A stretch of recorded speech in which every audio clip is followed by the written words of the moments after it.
बहन ने किसी के मरने का सपना देखा और उस वजह से ये पुलिस को फोन कर रही है। क्योंकि मेरे सपने सच होते हैं। मैं आने वाला कल देख सकती हूँ।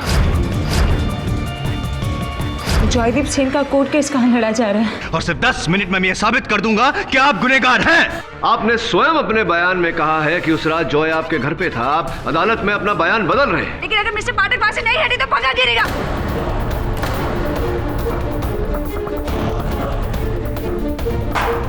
बचपन से ही मेरे साथ अजीब सी घटनाएं होती है, जहां मुझे होने वाली अनहोनियां पहले से दिख जाती है। केडी सर, सबूत ट्रक।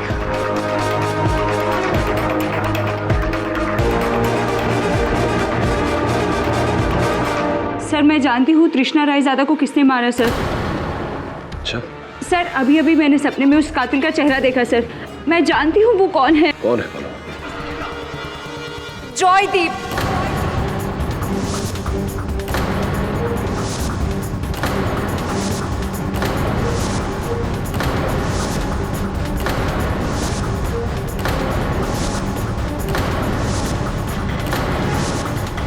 इसी ने मारा है तृष्णा रायजादा को।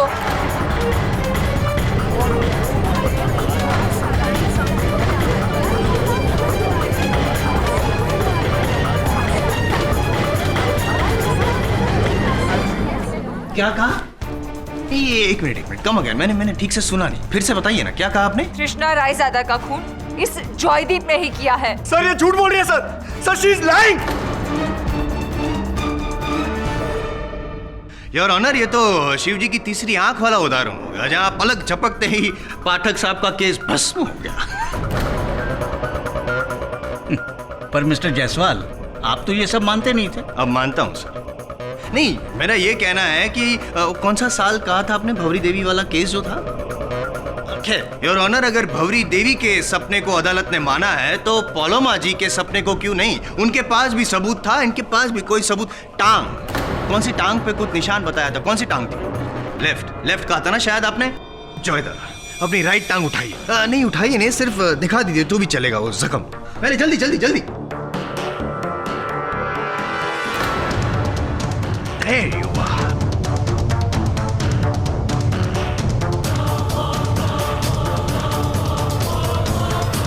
नहीं देखिए सर, ये निशान जो है ये तो प्रैक्टिस करते वक्त मुझे लग गया था। कैसे भी चोट लगी तो मार्क है तो। पॉलोमा, तुमने मुझे कल रात फोन किया था ये कहने के लिए कि जॉय ने हत्या की है, जॉय हत्यारा है, यही कहने के लिए फोन किया था तुमने? हाँ सर। पॉलोमा, मेरी तरफ देखो, मेरी आंखों में देखो। क्या तुम किसी के दबाव में? दबाव तो आप डाल रहे हैं मिस्टर पाठक। एक मिनट जायसवाल साहब, बीच में मत बोलिए। पॉलोमा, तुमने मुझसे कहा था तुम मेरी मदद करना चाहती हो, तुम जॉय को हत्यारा ठहरा रही हो, ये कैसी मदद हुई? सर, लेकिन मैं वही बता रही हूँ जो मैंने सपने में देखा था। क्या देखा तुमने जॉय को तृष्णा जी की हत्या करते हुए देखा? जी हाँ।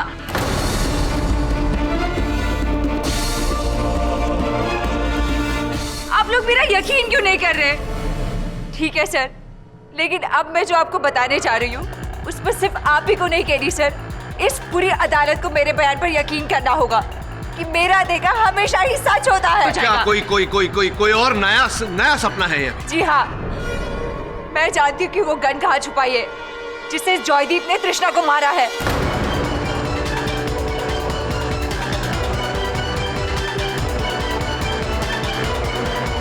रियली? बताओ। सर ये झूठ बोल रही है सर, इसकी बातों में कोई सच्चाई नहीं है। ये क्या नाम शनाब बके जा रही है, मेरे कुछ समझ में नहीं आ रहा। सर, इसी ने छुपाई उस गन को। एसवाई कुलकर्णी क्रिकेट ग्राउंड के पास एक सफेद रंग की टूटी बेंच है, उसके नीचे एक आधी ईंट का टुकड़ा है, उसके नीचे ठीक 2 फीट नीचे एक नीले रंग की प्लास्टिक बैग है सर, उसी में गन है, उसी में जिसने इस जॉयदीप ने वहां छुपाया है।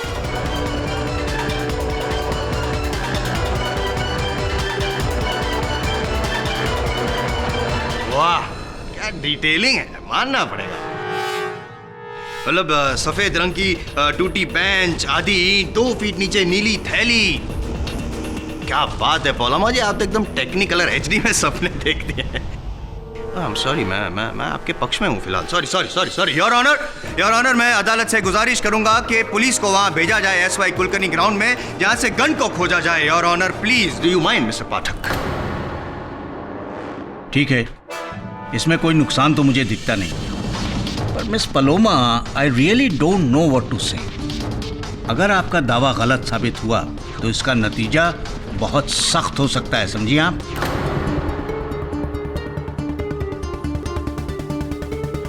इंस्पेक्टर दवे, एसवाई कुलकर्णी मैदान के पास जो भी मोबाइल पुलिस यूनिट है उन्हें यह काम सौंपिए। ओके?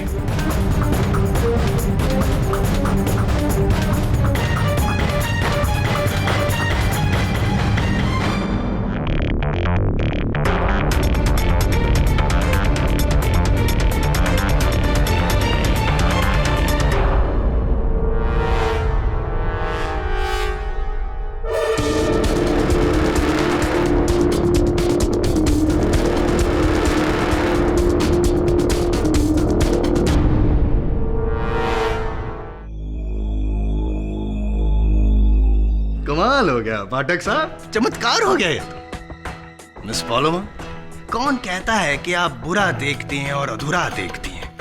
आप तो अच्छा देखती हैं और पूरा देखती हैं। योर ऑनर, स्पष्ट रूप से पलोमा जी को किसी ने बताया है कि ये गन कहाँ छिपाई गई थी। बताया था आपको या नहीं? पाठक साहब, आप तो आस्तिक से नास्तिक हो रहे हैं। आपकी बीच में बोलने की इस आदत को बदलिए जायसवाल साहब, भारी पड़ेगा नहीं तो।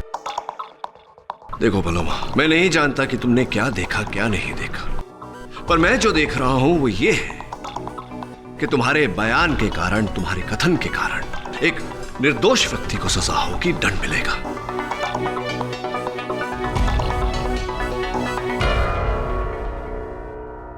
I am really very sorry sir. Sir, मैं तो आपकी हेल्प करना चाहती थी, लेकिन मैंने जो देखा है मैं उसे कैसे जुटलाऊं? मैंने सपने में जॉयदीप का ही चेहरा देखा है। और सर, मैं तो हमेशा से इनकी बहुत बड़ी फैन रही हूँ। मैंने बिना वजह कोई मुसीबत में क्यों डालूंगी sir? That's enough, that's enough, that's enough. Your Honor, आपने कहा था कि आप इस केस का निर्णय सबूतों के आधार पर करेंगे। यकीनन अदालत को इस बात में कोई दिलचस्पी नहीं कि मिस पलोमा भविष्य देख सकती हैं या नहीं, और ये मिली हुई गन एक हकीकत है और इस पर मुझे गौर करना पड़ेगा। योर ऑनर, हमें कैसे पता कि ये गन जॉयदीप की है? जब तक इसकी फिंगरप्रिंट रिपोर्ट नहीं आ जाती, जब तक इसकी बैलिस्टिक रिपोर्ट नहीं आ जाती,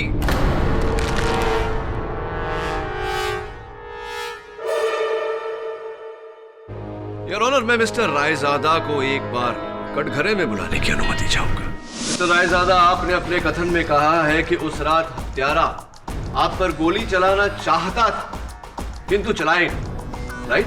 जी हाँ, क्योंकि चलने से पहले ही उसकी गन अटक गई और गोली चली ही नहीं। इसके बाद मैंने उसको दबोच लिया और हमारी हाथापाई शुरू हो गई। हत्यारे ने आप पर निशाना लगाया, किंतु गन अटक गई, जिसके कारण आपकी जान बच गई, राइट? जी।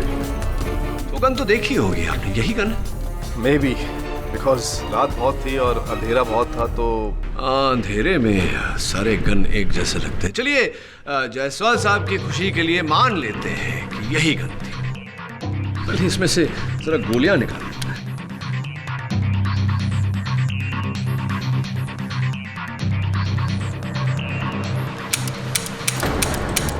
ये तो बिल्कुल नहीं अटक रही मिस्टर रायजादा, सफाई से चल रही है। लोकल लैंग्वेज में क्या कहते हैं, मस्के के माफिक। मुझे नहीं लगता कि ये उस रात भी अटकी थी।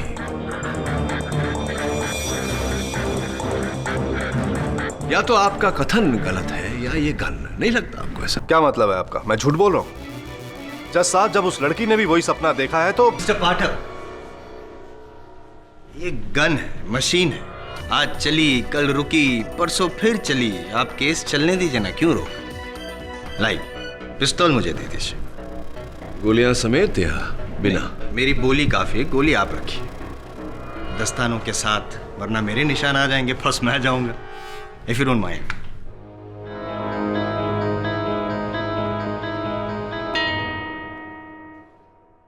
Thank you. अब ये पिस्तौल जाएगी टेस्टिंग के लिए, और अगर साबित हो गया कि ये वही पिस्तौल है जिससे मिसेस रायजादा का कत्ल हुआ है, और इस पे अगर जॉय दादा की उंगलियों के निशान मिल गए, तो फिर तो यॉकर, इनिंग्स डिफीट, जॉय दादा।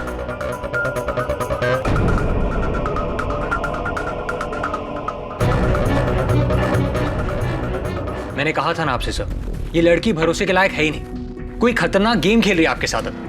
अब देखिए, इतनी बुरी तरह केस को फंसा दिया। पर ऐसा करके उसे लाभ क्या हुआ होगा? उसके कहने पर पुलिस ने वो गन भी खोज निकाली। पुलिस के साथ साथ बाकी लोगों को भी उसकी बातों पर भरोसा होने लगा है। अब अदालत में उसकी बातों को झुटलाना संभव नहीं है। डोंट वरी सर, हम अपने केस पर डटे रहेंगे। हाँ, डटे तो रहेंगे।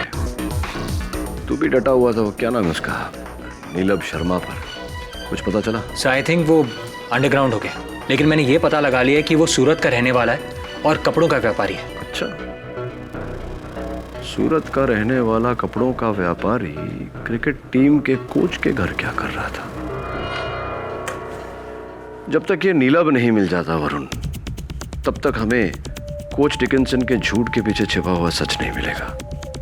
ढूंढ उसे।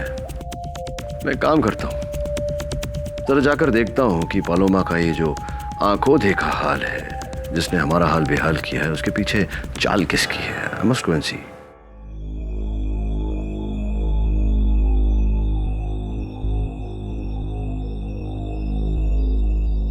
क्या बात है तलवार साहब, आप यहाँ केवल के घर पे?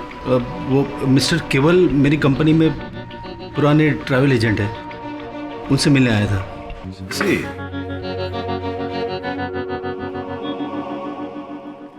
आइए KD ji, please. Thank you, thank you.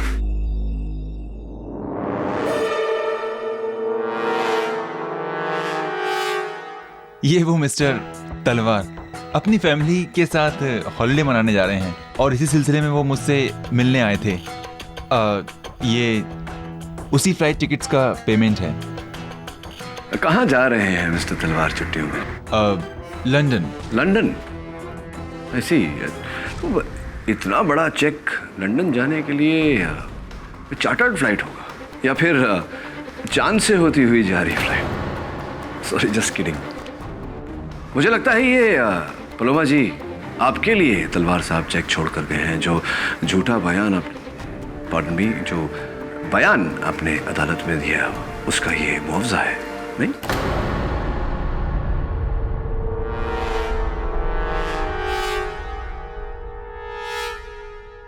Mister पाठक, सही कहा आपने।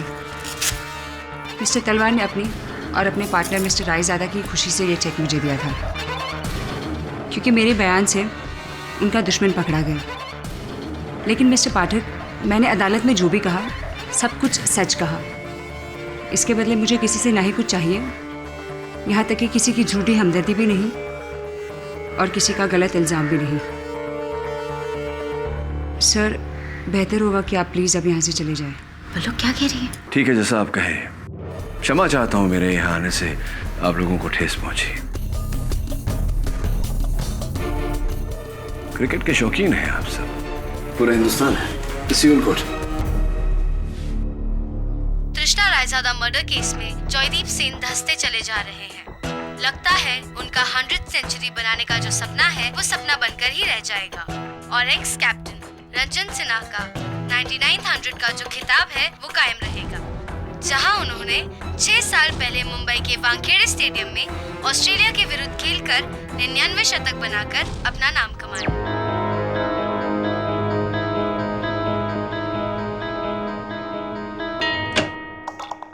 Hi sir. आजा आजा मेरे शेर। मिला?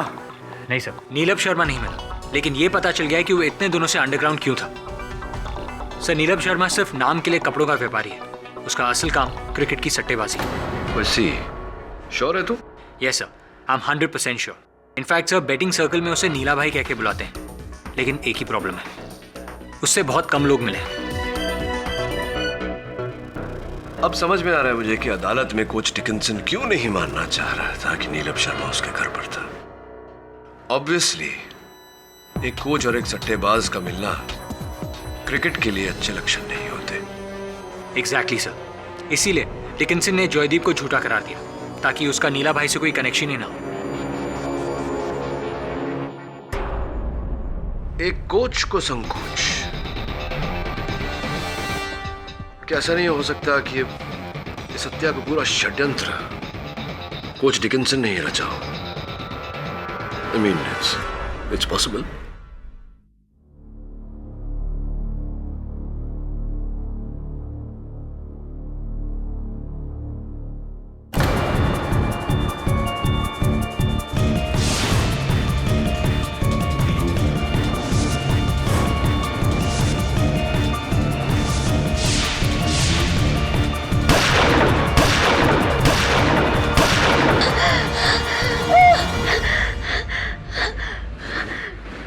डिकिंसन की बात नहीं, अभी भी मेरी दीदी को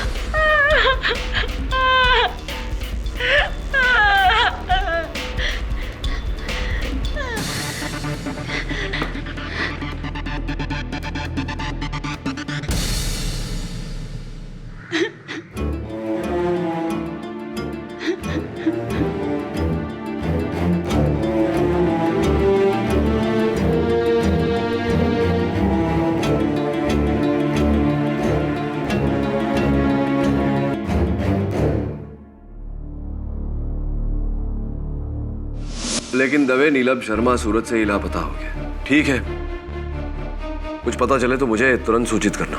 ओके दवे, बाय। वरुण। हाँ पलोमा। सर, मैंने अभी अभी एक मर्डर होते हुए देखा, कोच डिकिंसन का।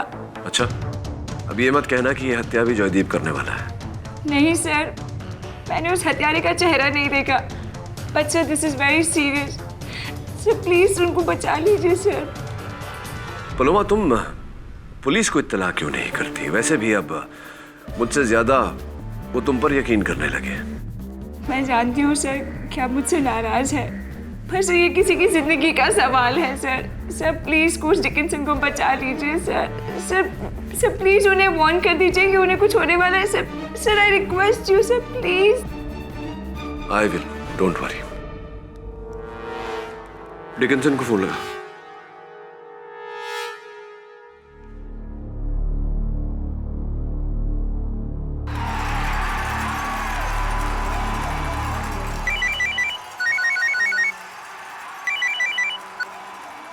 Yes. Coach Dickinson, Who is this? मैं केडी पाठक बोल रहा हूँ। कुछ अभी सूचना मिली है कि आपकी जान को। Hello hello coach. Varun, I think ये घर पर है, क्योंकि पीछे से फुटबॉल मैच की आवाज आ रही थी। तू तुरंत जा उनके घर और उन्हें आगाह कर। सर लेकिन अगर वो लड़की फिर से कोई खेल, वो चाहे कोई भी खेल खेले, हमें जिंदगी और मौत का खेल नहीं खेलना चाहिए। You must go and warn. Go go go. Right sir. I hope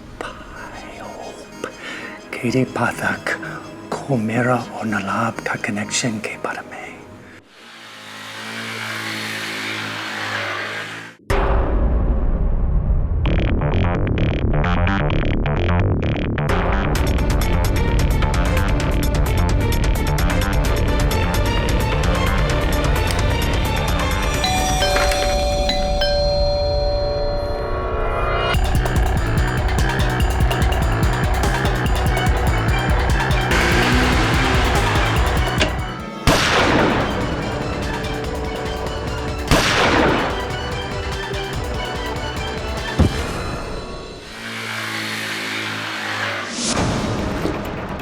Mr. Dickinson! Mr. Dickinson! What happened? What?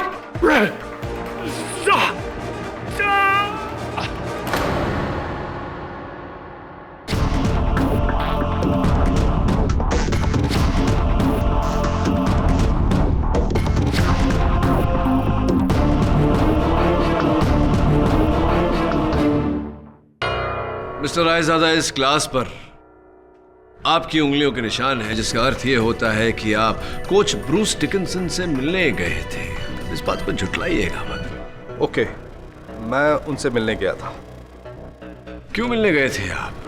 ऐसी क्या काम आन पड़ी थी? स्पॉन्सरशिप। देखिए, बात दरअसल यह है कि मैं, तलवार और हमारी कंपनी इस क्रिकेट टीम के साथ कुछ टाई-अप्स करना चाहते हैं, तो उसी सिलसिले में मैं उनसे मिलने गया था। नहीं। कोच डिकिंसन तो क्रिकेट टीम के कोच थे, वो स्पॉन्सरशिप्स नहीं संभालते थे। फिर स्पॉन्सरशिप्स के सिलसिले में उनसे मिलने की क्या आवश्यकता पड़ी आपको? देखिए मिस्टर डिकिंसन मेरे बहुत पुराने दोस्त हैं, मैं उनसे एडवाइस लेने गया था। बहुत पुराने दोस्त हैं, ये बात आपने ठीक कही। हाँ, मेरे पास मिस्टर रायजादा ये डायरी है, पहचानते होंगे आप इस डायरी को, नहीं? लेकिन ये डायरी क्या है केडी? योर ऑनर, ये डायरी एक ऐसा सबूत है जो केवल इस केस की नींव को नहीं बल्कि क्रिकेट के खेल की नींव को भी हिला कर रखते हैं।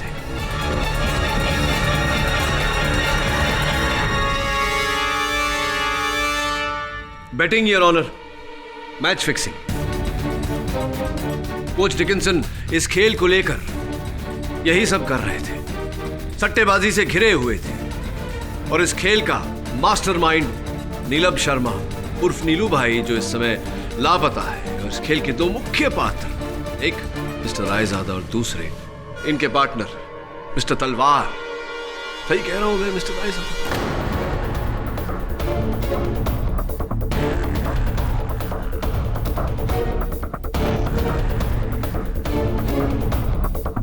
नहीं कि कोई गुंजाइश ही नहीं है mister Raizada.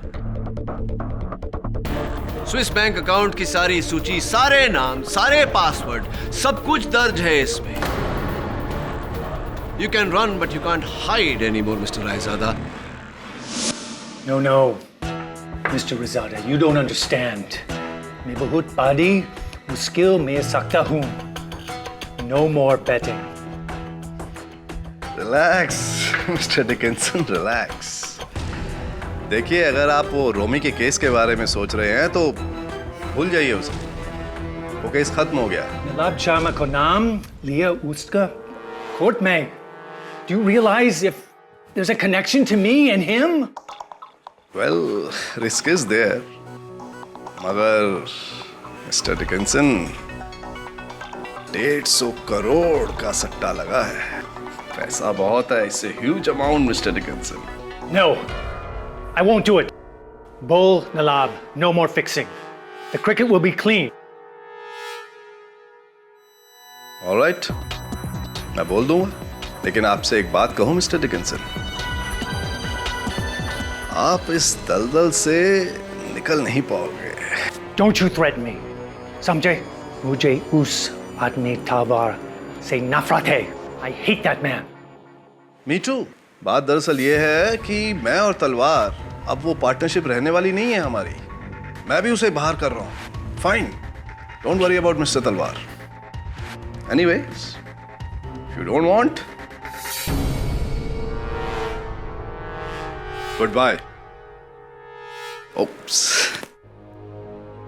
But you take care बड़ी। हाँ, और इसी दलदल से कोच डिकिंसन निकलना चाह रहे थे, आपने उन्हें निकलने नहीं दिया, आपने उनकी हत्या की है। नहीं, आपने कोच डिकिंसन की हत्या की है। गलत कह रहे हैं आप। ये सब मनगढ़ंत कहानियां हैं। देखिए, मैं मानता हूं कि मैं और तलवार इस बैटिंग रैकेट का एक हिस्सा हैं, लेकिन जज साहब, हम सिर्फ पैसा लगाते हैं, हम मैच फिक्सिंग नहीं करते।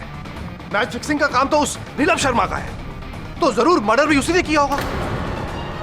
और फिर मैं क्यों मारूंगा डिकिंसन को? ये तलवार क्यों नहीं? उसे भी तो उतना ही नुकसान हुआ है डिकिंसन के ना कहने से। और फिर उस दिन डिकिंसन के घर से निकलने के बाद मैंने सबसे पहले फोन तलवार को ही किया था।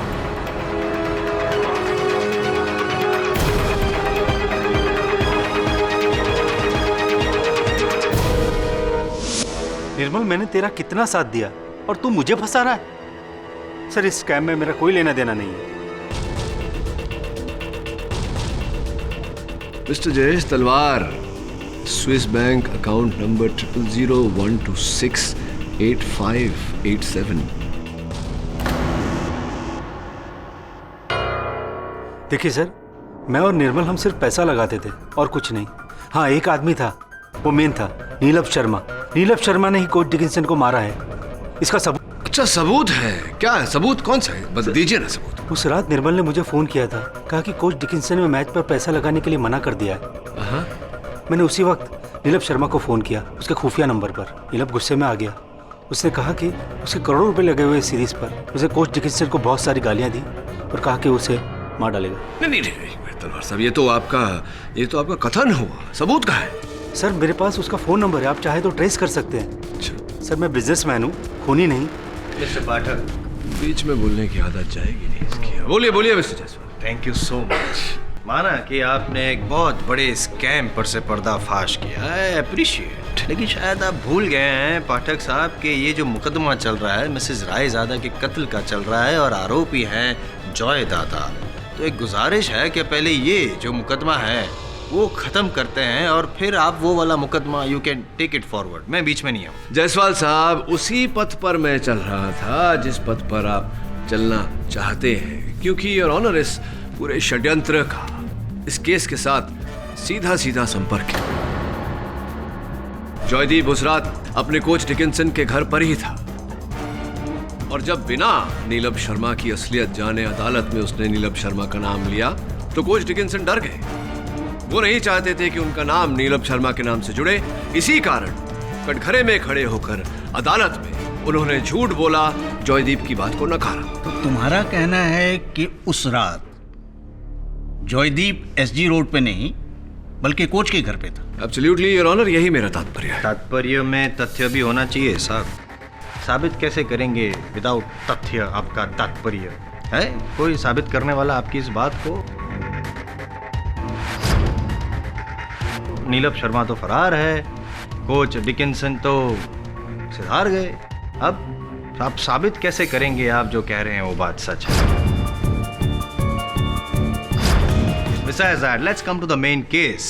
Your Honor, उस गन की बैलिस्टिक रिपोर्ट आ चुकी है और ये साबित हो चुका है योर ऑनर कि उस पर जॉयदीप की उंगलियों के निशान नहीं है, क्योंकि उसने हैंड ग्लव्स पहने थे। ये भी साबित नहीं हुआ योर ऑनर कि वो गन जॉयदीप की। लेकिन मेरा ये मानना है कि ये पिस्तौल जॉयदीप की ही है। ये साबित तो नहीं हुआ। मैंने कहा ये गन जॉयदीप की ही है। जायसवाल साहब, आवाज ऊंची करने से कोई आपकी बात नहीं मान लेगा। Keep your voice down. You don't tell me what to. Keep your voice down. You mister never. Pathak and mister Jaiswal, please maintain decorum. Your honour, मुझे पूरा विश्वास है कि तृष्णा रायजादा की हत्या एक बहुत ही गहरा षड्यंत्र है। सर, मैंने अभी अभी खून होते हुए देखा। हेलो,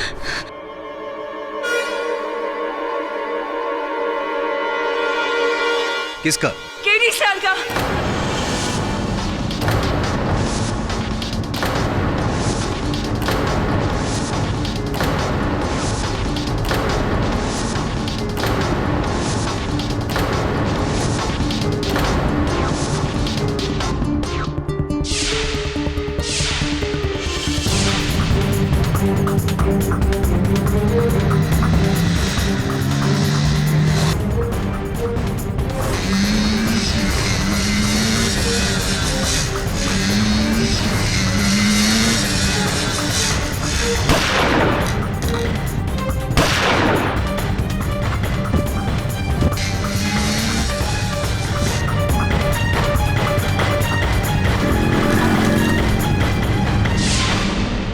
बताइए पलोमा जी, क्या होगा? क्या देखा आपने सपने में? कैसे मुझे मारा जाएगा? कौन होगा मेरा हत्यारा? पता नहीं सर, लेकिन एक मोटरसाइकिल पर कोई, उसके हाथ में गन होगी और 2 गोलियां आपकी छाती में।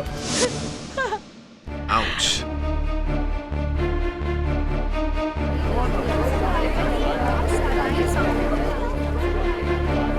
I'm really very sorry, sir. It's all right. Order order. Take it easy. I am feeling very sorry Pathak साहब, क्योंकि अब तक जो पलोमा ने कहा है वो हमेशा सच हुआ है। तो फिर आप You are feeling sorry. Very sorry. इस बात से आपको कितनी खुशी हो रही है ये आपके चेहरे पे दिख रहा है मिस्टर जायसवाल। अब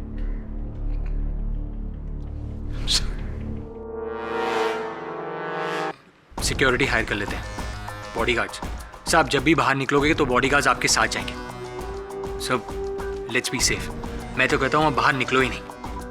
हाँ, बाहर निकलूं ही नहीं तो क्या करूं? यहीं बैठा रहूं इस कुर्सी पर और यहीं बैठे बैठे हर केस का हल निकालूं। सर, आपको अभी केस की पड़ी है। सर, आपको अपनी जान की फिक्र क्यों नहीं है? सर देखिए, पलोमा ने आप पर हमला होते हुए देखा है सब, एंड हम उसकी बात को लाइटली नहीं ले सकते। तो पलोमा ने तो ये भी देखा था कि हत्या जॉयदीप ने की है और ये बात सच नहीं हो सकती। सर, लेकिन ये सच भी तो हो सकता है। I mean, हम जॉयदीप पर इतना भरोसा नहीं कर सकते।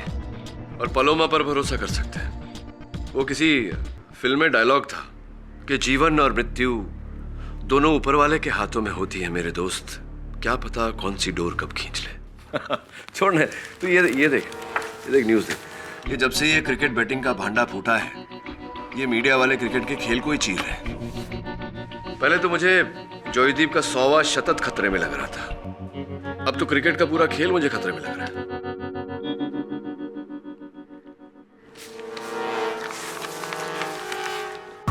सर क्या देख रहे हैं?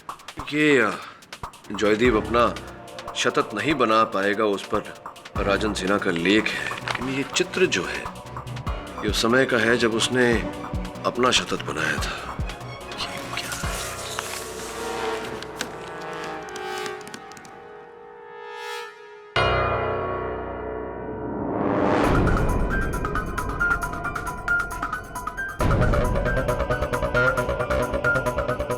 पलोमा केडी पाठक बोल रहा हूं, एक अंतिम बार मेरी मदद करोगी? थैंक यू, मैं आता हूं।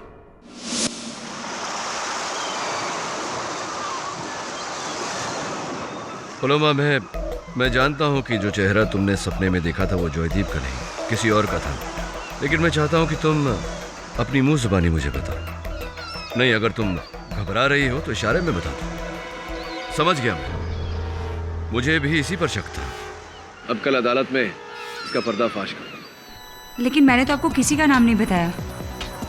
बिना कहे ही सब कुछ कहते हैं तुमने। Thank you. केडी साहब की जान को खतरा है, जानता हूं मैं। डोंट वरी, कुछ नहीं होगा।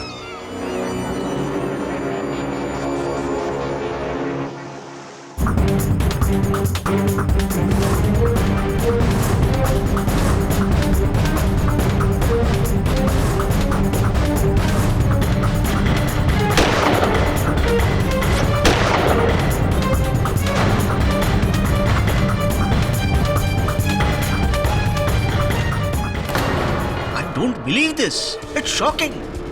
इतनी पास से 2 गोलियां केडी की छाती में और वो अभी जिंदा है। केवल जिंदा ही नहीं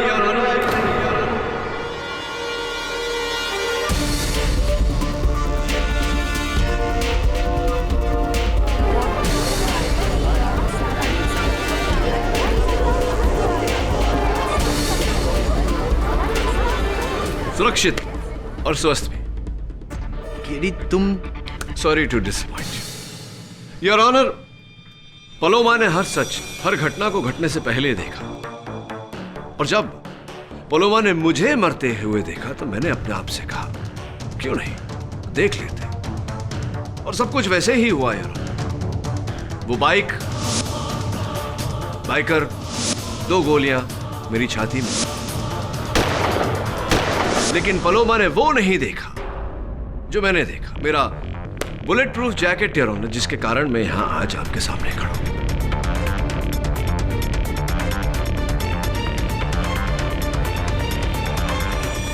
बेहद खुशी हो रही है आपको जिंदा पाते हुए। रियली? नहीं, सीरियसली। लेकिन आप तो बच गए वो बुलेट प्रूफ जैकेट की वजह से, साथ में वो हमलावर है वो भी बच गया, मतलब भागने दिया। हाँ, देखिए ना, भाग गया और भाग कर पहुंचा भी कहां? यहाँ अदालत में। योर ऑनर, वो हमलावर यही इसी अदालत में। जी हाँ योर ऑनर, वो हमलावर यहीं उपस्थित है। वो हमलावर जिसने मुझे मारा, क्षमा चाहता हूं, जिसने मुझे मारने का प्रयास किया किंतु तृष्णा रायजादा की हत्या की। और कोच डिकिंसन के बारे में जायसवाल साहब उचित कह रहे थे, उनकी हत्या नीलभ शर्मा ने की है। नीलभ को राजस्थान पुलिस ने जैसलमेर में आज सवेरे गिरफ्तार किया और नीलभ ने ये माना है कि कोच की हत्या उसी ने की है। Well done mister Jaiswal, well done. Thanks. तो फिर केडी, इस केस में कातिल है कौन? योर ऑनर, मैं हत्यारे का नाम बताऊं उससे पहले मैं जॉयदीप से दरख्वास्त करूंगा कि वो अदालत को बताए। जॉयदीप, ये 100वां शतक बनाकर तुम किसका रिकॉर्ड तोड़ने वाले थे? Sir, Ranjan Sinha. Ranjan Sinha your honour. कातिल रंजन सिन्हा। ये जो चलती गाड़ी पे चढ़ने वाली आदत है छोड़ दीजिए जायसवाल साहब, नहीं तो गिर जाएंगे एक दिन। योर ऑनर, रंजन सिन्हा वो व्यक्ति है जिसने 6 वर्ष पूर्व ऑस्ट्रेलिया के विरुद्ध अपना 99 शतक कायम किया था योर ऑनर, उस क्षण की कटिंग है मेरे पास। ये चित्र है उनका। अखबार में मैंने जब ये चित्र देखा तो मेरी नजर सीधी उनकी बैट पे गई। योर ऑनर, आमतौर पे हर बैट एक समान लगता है, किंतु रंजन सिन्हा जी का ये बैट कुछ अलग ही है। और उनका बैट देखते ही मुझे लगा योर ऑनर कि ये बैट मैंने पहले भी कहीं देखा है।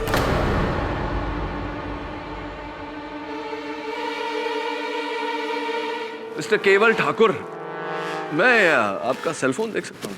क्यों? नहीं, इसमें जो आपकी और मेरी वो तस्वीर ली थी, वो चित्र लिया था, वो मैं न्यायाधीश महोदय को दिखाना चाहता हूँ।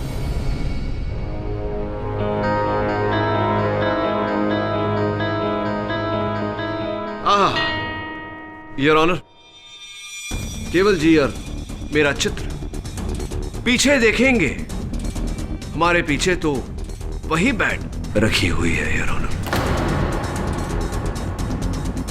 इस बैट पर रोशनी डालने के लिए मैं केवल जी को कटघरे में बुलाने की अनुमति चाहता हूं। जी हाँ, ये वही बैट है।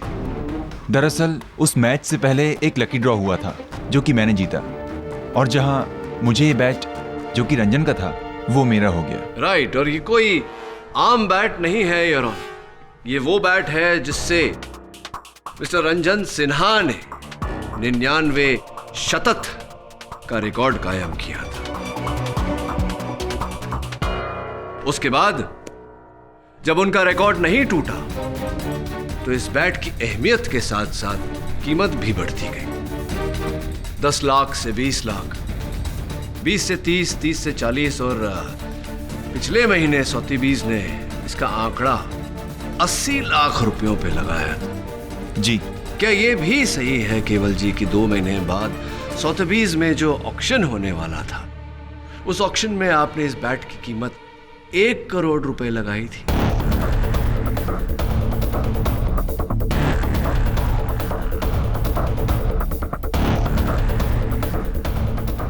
$1 करोड़ सही है या नहीं? जी हाँ, लेकिन इसमें बुराई क्या है? जी, वो बैट मेरा है, मैं चाहे जो करूं। नहीं, कुछ गलत नहीं। आप ही का बैट है, आप ही का जीवन है, आप जो चाहें करें। किंतु आपके जीवन में एक अड़चन आ गई थी।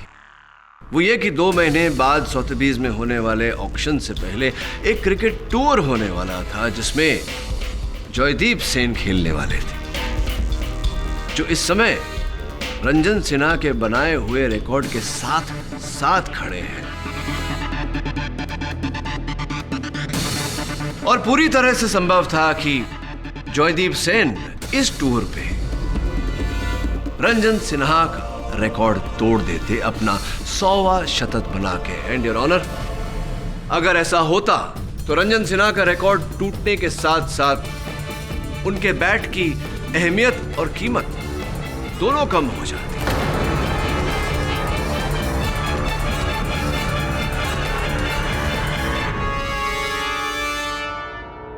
रफली कहा जाए तो 22 लाख रुपए पे आ जाती है उस बैट की कीमत। वो बैट जो आपके पास है इस समय, जो आप 1 करोड़ की मांग कर रहे थे, जिसके लिए यानी कि एक ही झटके में 78 लाख रुपए का नुकसान, जो आपके जैसे व्यक्ति के लिए बहुत रुपए होते हैं। ऐसे रुपए के लिए आप जैसा व्यक्ति कुछ भी कर सकता है, हत्या भी।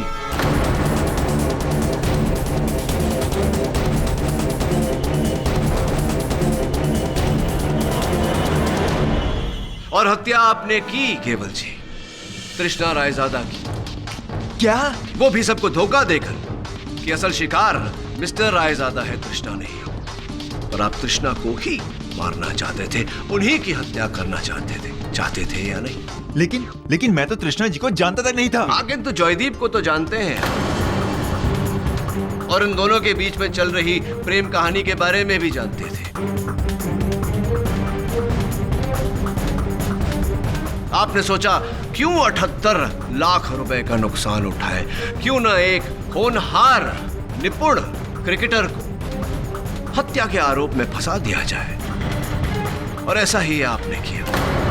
और फिर जब आपको पता चला कि पलोमा होने वाली घटनाओं को देख सकती है, तो आपने एक गाड़ी द्वारा उस पर हमला किया ताकि वो डर जाए, भयभीत हो जाए और भय के कारण कुछ ना कहे।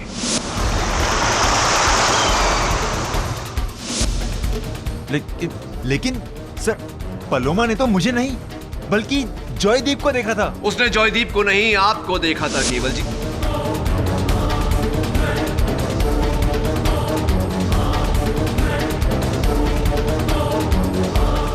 और आपका नाम मुझे फोन पर बताने वाली थी जिस समय आपने या आपकी पत्नी ने या आप दोनों ने मिलकर उसे धमकी दी, जिसके कारण उसने अदालत में झूठा बयान दिया। एम आई और एम आई।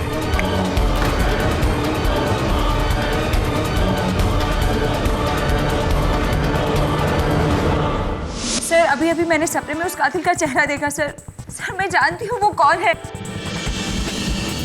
कौन है?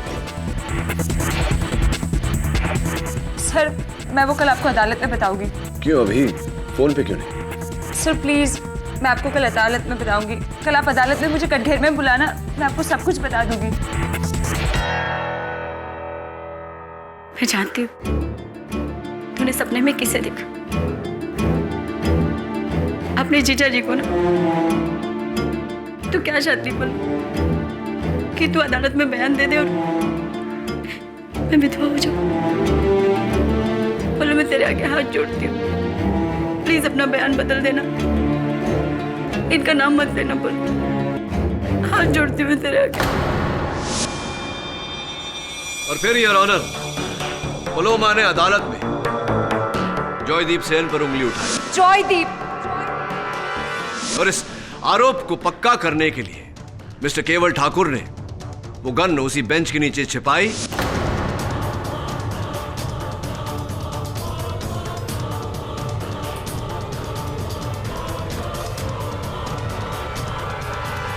और पलोमा द्वारा अदालत में झूठी भविष्यवाणी कराई। ये सब आपकी थ्योरी है। आपके पास क्या सबूत है कि मैंने कृष्ण जी का खून किया या फिर आप पर हमला किया? हाँ, सबूत न होता मिस्टर ठाकुर तो मैं आप पर आरोप कैसे लगाता, आपका पर्दाफाश कैसे करता। सबूत है वो फोन कॉल जो मैंने आपको किया था। पीछे पलोमा की आवाज आ रही थी। हेलो पलोमा, मैं जानता हूं कि जो चेहरा तुमने सपने में देखा था वो जॉयदीप का नहीं, किसी और का था। लेकिन मैं चाहता हूं कि तुम अपनी मुंह जुबानी मुझे बताओ। घबरा रही हो तो इशारे में बता दो। समझ गया मैं। अब कल अदालत में इसका पर्दाफाश कर। लेकिन मैंने तो आपको किसी का नाम नहीं बताया। बिना कहे ही सब कुछ कह दिया तुमने।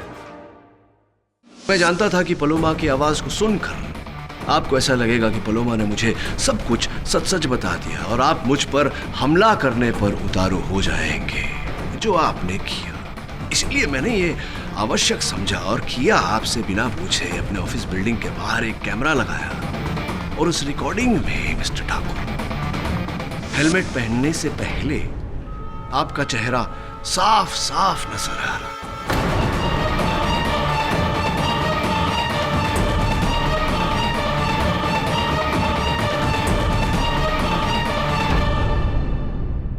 खेल खत्म।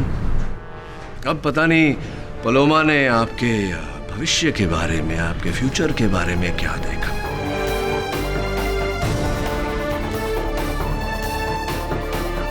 किंतु मैं देख रहा हूं आपका भविष्य। कालकोठरी में अंधेरे में सलाखों के पीछे आपका जीवन बीत रहा है। The defence rests your honour.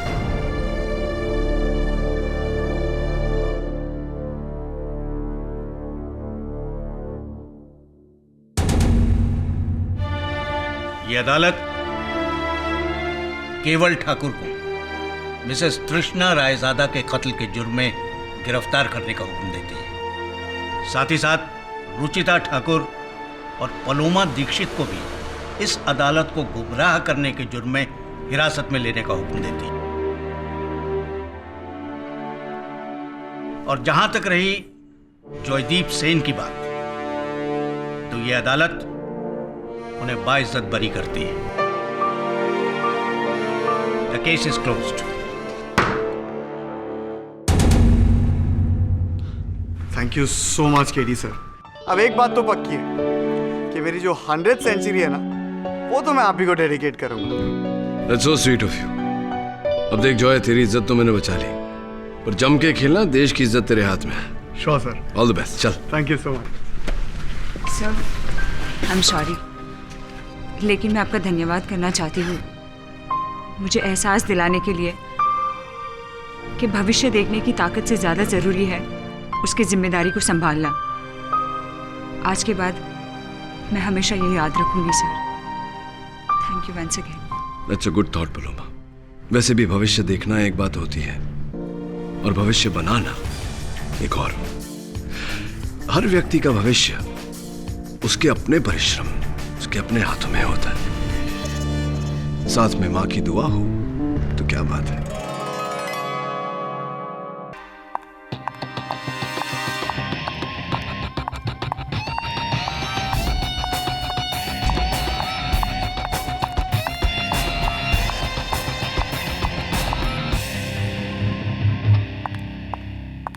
तुम लोग यहाँ क्या कर रहे हो? हाँ, मैंने कितनी बार कहा है कि मैं अपने ग्रीन रूम में किसी और को बर्दाश्त नहीं कर सकती। एक बार के कहने में तुम लोग को समझ नहीं आता क्या? हाँ? अरे मुकेश कहाँ है? मुकेश! मुकेश!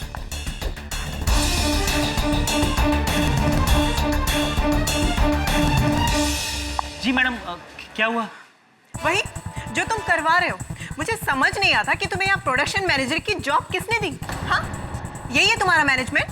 पर मैडम अब क्या हुआ? मुकेश, मैंने तुम्हें समझाया था ना कि मुझे मेरा ग्रीन रूम हमेशा खाली चाहिए, और तुमने इन लोगों को शेयर करने के लिए दे दिया। एक्सक्यूज मी मालविका जी, आप यहाँ अकेली नहीं है जो यहाँ प्ले कर रही है, और हम लोग भी कोई अहरे गहरे नहीं है, आपकी तरह इस प्ले के आर्टिस्ट हैं। अरे नम्रता जी, आप चुप रहिए ना, मैं बात करता हूँ ना मैडम से। Madam ji, I am sorry, आगे से नहीं होगा। नेक्स्ट टाइम हम शो तब करेंगे जब हमारी बात हो जाएगी। और हाँ, इन लोगों को निकालो मेरे ग्रीन रूम से। एंड लिसन, मेकअप के बाद मुझसे आके मिलो।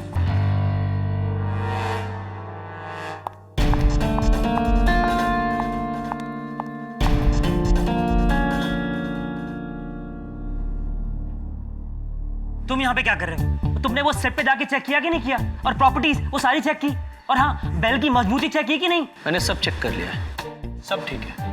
लेकिन आप अपने सुपरस्टार को बोलिए कि बेल को जरा आराम से बचाए, कहीं ऐसा ना हो कि बेल आकर इसके सर पर गिर जाए। तुम ये सब बातें क्यों बोल रहे हो? और तुम यहाँ पे क्या कर रहे हो? अरे तुम्हारी भी तो पहले सीन में एंट्री है। जाओ, जाके तुम भी तैयार हो जाओ।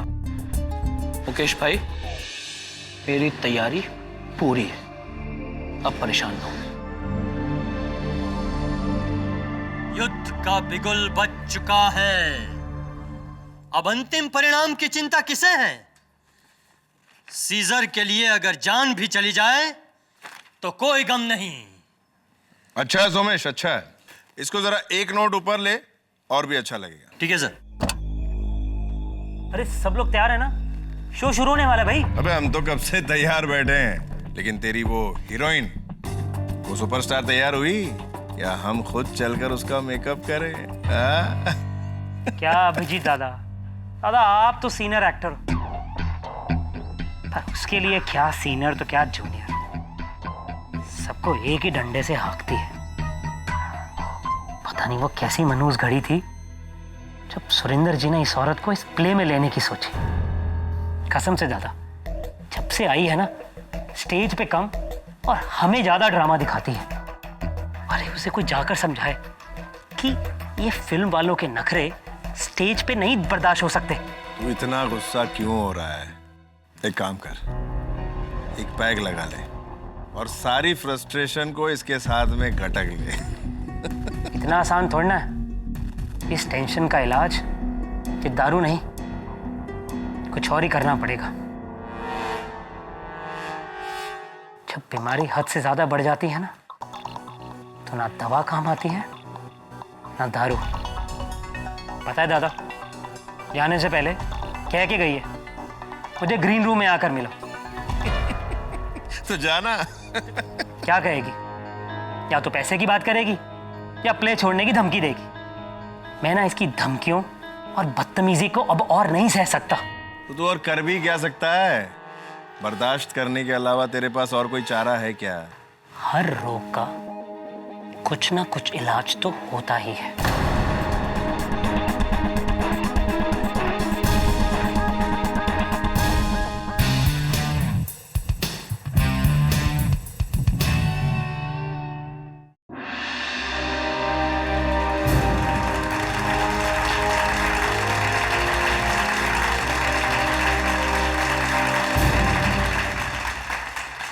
द ग्रेट सीजर के साम्राज्य में इतनी तबाही आज तक कभी नहीं हुई जितनी आज हो रही है। सारी प्रजा परेशान है और सीजर को इस बारे में कुछ खबर ही नहीं। खबर कैसे होगी? सीजर तो खुद गहरी नींद में सोया हुआ है। उसे तो यह भी नहीं पता कि रोम अंदर ही अंदर किस आग में जल रहा है। आखिर वो कौन है जो सीजर के कानों तक जनता का दर्द पहुंचाएगा? कौन करेगा सीजर से फरियाद? मैं करूंगी सीजर से फरियाद।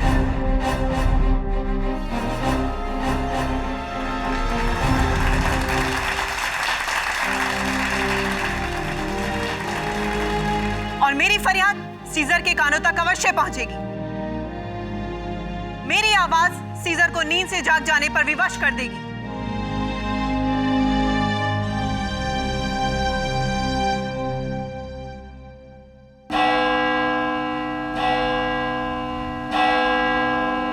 सीजर से बगावत करने वाले को मेरी तलवार से मुकाबला करना होगा।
She's dead.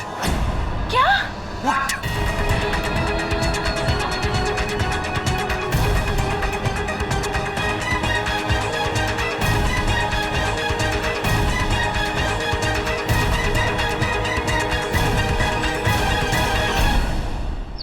खबर पढ़ी तूने? क्या सर? रंग सम्राट हॉल में एक थिएटर ग्रुप द्वारा प्रस्तुत नाटक आखिरी फरियादी के दौरान एक हादसा। नाटक की मुख्य अभिनेत्री मालविका मल्होत्रा की हत्या के आरोप में उसी थिएटर ग्रुप का सदस्य राकेश गिरफ्तार। दिग्दर्शक सुरिंदर शाह इस खेल के 500 शो पूरे करने वाले थे, लेकिन 499 शो के दौरान ही यह हादसा हुआ। वियर्ड है यार थोड़ा। हाँ सर, मैंने इस प्ले के बारे में बहुत सुना है। बहुत ही सक्सेसफुल शो है ये। लेकिन ग्रुप का ही एक आदमी चलते प्ले के दौरान किसी का कत्ल क्यों करेगा? ऐसा बेवकूफी भरा कदम क्यों उठाएगा कोई? उसने ऐसा कोई कदम नहीं उठाया। अरे अभिजीत, इतने वर्षों बाद कहाँ थे? आजा आजा। आप इन्हें जानते हैं? केवल जानता नहीं, बहुत अच्छी तरह से जानता हूँ इन्हें। कॉलेज के समय के मित्र हैं मेरे। अरे कॉलेज में हम वो नाटक किया करते थे, उसका निर्देशन तुम करते थे। क्या पियोगे बोलो, चाय या कॉफी? बंधु, चाय कॉफी तो मैं पीता नहीं, और जो मैं पीता हूँ वो तुम मुझे यहाँ पीने नहीं दोगे।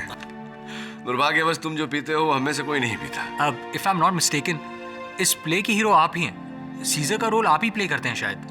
जी बिल्कुल। अब मैं निश्चित रूप से कह सकता हूँ कि इसी घटना के सिलसिले में आया है अभिजीत। तुम्हारा अंदाजा बिल्कुल सही है केडी। दरअसल मेरा यहाँ आने का मकसद ये है कि मेरा यकीन है कि राकेश बेकसूर है, और मेरे इस यकीन को, इस सच को केवल तुम ही बदल सकते हो दोस्त। अभिजीत, जब से मैं तुम्हें जानता हूं तब से तुमने हमेशा सच का साथ दिया है। इस बार सच की खोज में मैं तुम्हारा साथ अवश्य दूंगा। ऐसी औरत को तो जान से मार देना चाहिए सर। और सर मेरा बस चलता ना तो मैं उसे कब का जान से मार देता, लेकिन सर मैंने नहीं मारा उसको। सर अगर मुझे उसे मारना होता तो मैं कहीं पर भी मार सकता था सर। चलते हुए शो में मुझे उसे मारने की क्या जरूरत थी? लेकिन तुम्हारे मन में मालविका के लिए इतनी घृणा है, इतना क्रोध क्यों है? सर हमारे थिएटर ग्रुप के 500 शोज कंप्लीट होने वाले थे, सब कुछ ठीक चल रहा था। सर हमारे डायरेक्टर ने मुझे प्रॉमिस किया था कि वो मुझे एक अच्छा प्रोमिनेंट रोल देगा सीजर के सेनापति का, लेकिन सर उस औरत मालविका, सर उसके चक्कर में वो रोल जो मुझे मिलने वाला था ना सर, उस नए लड़के के हाथ में चला गया। सर 5 साल दिए हैं मैंने, 5 साल इस प्ले को, लेकिन उस मालविका के चक्कर में सब खत्म हो गया। सर फ्रस्ट्रेट हो गया था मैं, दिमाग खराब हो गया था मेरा। कहीं ऐसा तो नहीं कि इसी क्रोध के चलते, इसी फ्रस्ट्रेशन के चलते तुमने मालविका को? नहीं सर, हम एक्टर्स हैं सर, हमारी सारी फ्रस्ट्रेशन, सारी लड़ाई, सारा झगड़ा स्टेज पर जाते ही खत्म हो जाता है सर, कुछ याद नहीं रहता। और सर उस दिन सब कुछ प्रॉपर चल रहा था, सब कुछ, सारे मूवमेंट्स ठीक थे, मैंने सही मूवमेंट पर तलवार चलाई, लेकिन सर गलती मालविका की थी, उसने अपने स्टेप गलत कर दिया। अब सर उस तलवार पर जहर लगा हुआ था जिसकी वजह से उसकी जान चली गई। अब सर ये मैंने सब कुछ जानबूझकर तो नहीं किया ना? योर ऑनर, 10 मार्च की शाम रंग सम्राट ऑडिटोरियम में बहुत ही प्रचलित नाटक आखिरी फरियादी का 499th शो था, 499। पर्दा खुला, शो ओपन हुआ और शो की हीरोइन भूतपूर्व फिल्म एक्ट्रेस मालविका मल्होत्रा, जो अपनी एंट्री पॉइंट पे खड़ी थी, स्टेज पर एंटर हुई और अपना डायलॉग और प्ले के मुताबिक वहां पे तलवारबाजी शुरू। योर ऑनर, जैसे हर प्ले में होता है वैसे इस प्ले में भी एक्टर्स की सारी मूवमेंट्स पहले से ब्लॉक्ड थी। सब कुछ अपने पूर्व निर्धारित तरीके से चल रहा था कि अचानक मुलजिम राकेश ने अपनी तलवार से जानबूझकर मालविका के हाथ पे वार की।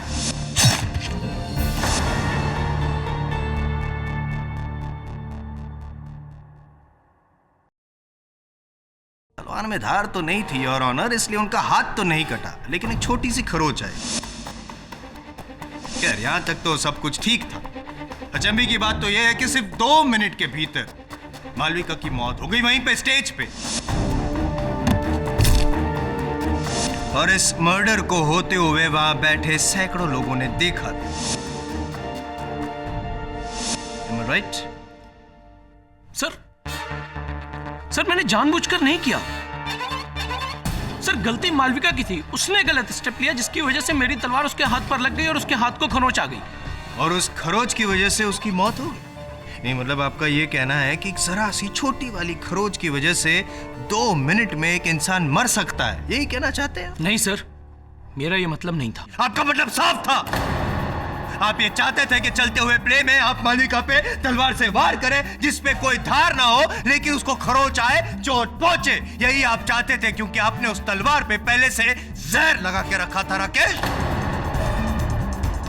जिसके चलते हुए उस जहर की असर की वजह से मालविका की मौत हो गई। योर ऑनर, पोस्टमार्टम रिपोर्ट में भी मालविका की मौत का कारण जहर ही है। सर मुझे क्या पता उस तलवार पर जहर कहां से आया, और सर मैंने नहीं मारा मालविका को, सच्ची। काल के एक्टर हैं आप, फिल्मों में ट्राई करो। कैसी बातें कर रहे हैं आप, हैं? इस नाटक में एक्टिंग तो कर ही रहे हैं आप, लेकिन सेट और प्रॉपर्टी की जिम्मेदारी भी आप ही को सौंपी गई है, और जाहिर है कि तलवार जो है वो एक प्रॉपर्टी का हिस्सा होती है। हाँ बराबर है, मानते हैं आप इस बात को? तो अगर जिम्मेदारी आपकी थी, उस तलवार की भी थी, तो आपको नहीं पता कि वो तलवार में जहर कैसे लगा? सर मुझे नहीं पता, लेकिन जब सब सच में मैंने किसी का खून वून नहीं किया है। लेकिन खून करने का इरादा तो आप ही का था ना? जब इरादा आपका था तो उसे अंजाम कोई और कैसे दे सकते, मुझे समझ में नहीं आ रहा है। बताइए, आपके मालविका के साथ आपको कभी कोई प्रॉब्लम थी ही नहीं और आप उसे रास्ते से हटाना ही नहीं चाहते थे, बोलिए।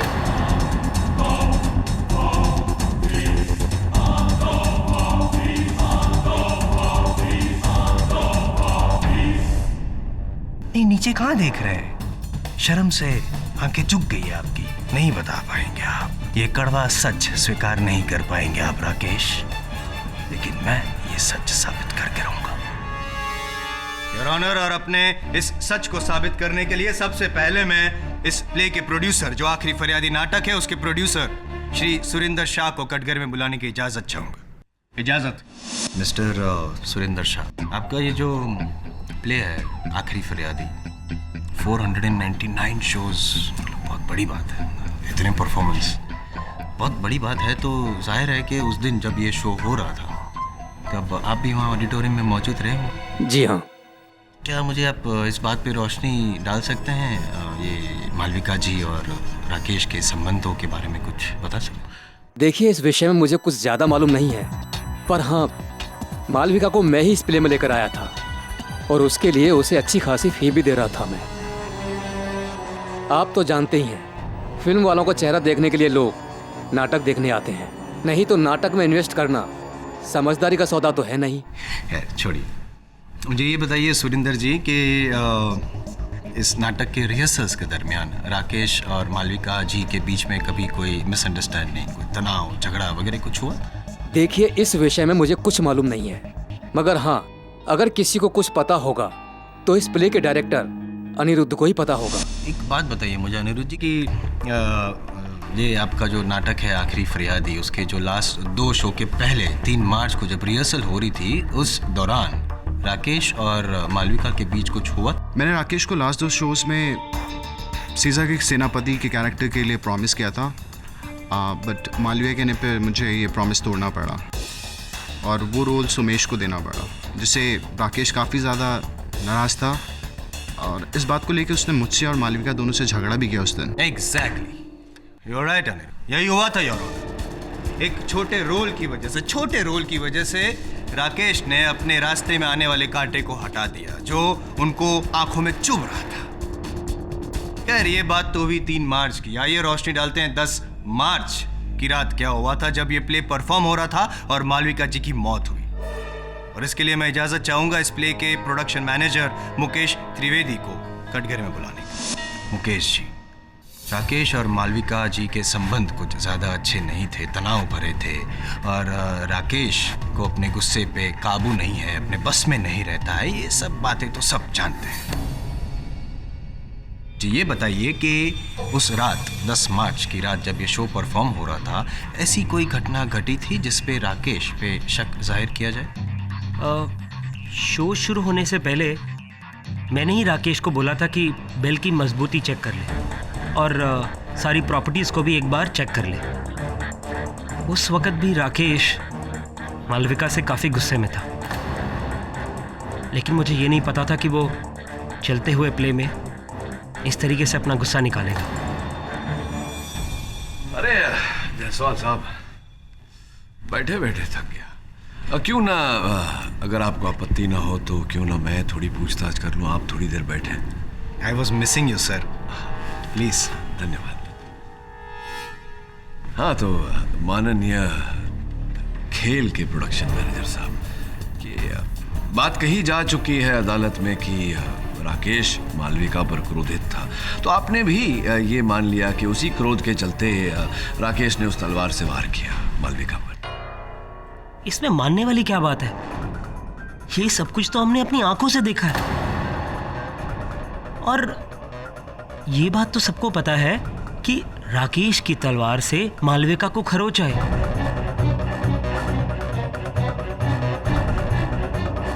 और अभी जायसवाल साहब ने साबित किया कि उस तलवार पर जहर। हाँ, जायसवाल साहब ने अदालत को बताया कि फोरेंसिक्स रिपोर्ट ये कहती है कि उस तलवार पर जहर लगा हुआ था, लेकिन जायसवाल साहब ने जो अब तक साबित नहीं किया वो ये है कि राकेश ने उस तलवार पर जहर लगाया।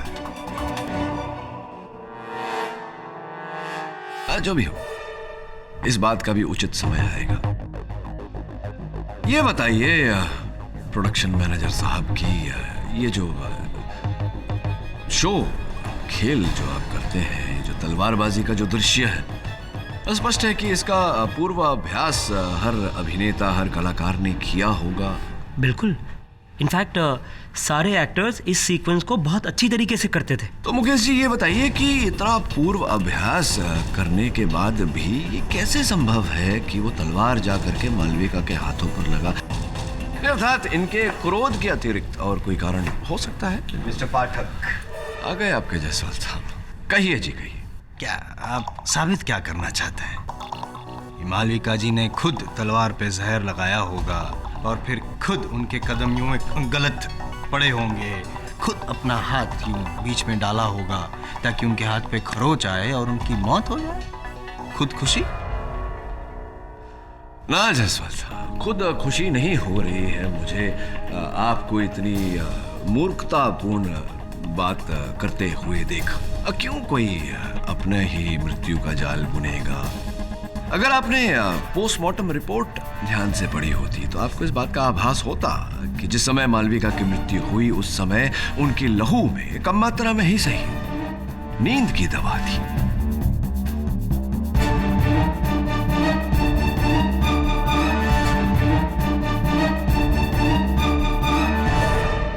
तो क्या यह संभव नहीं कि नींद की दवा के प्रभाव के कारण उनके कदम लड़खड़ाए हो और अभ्यास किए हुए राकेश ने तलवार वहीं चलाई हो किंतु मालविका का हाथ बीच में आ गया हो? संभव है।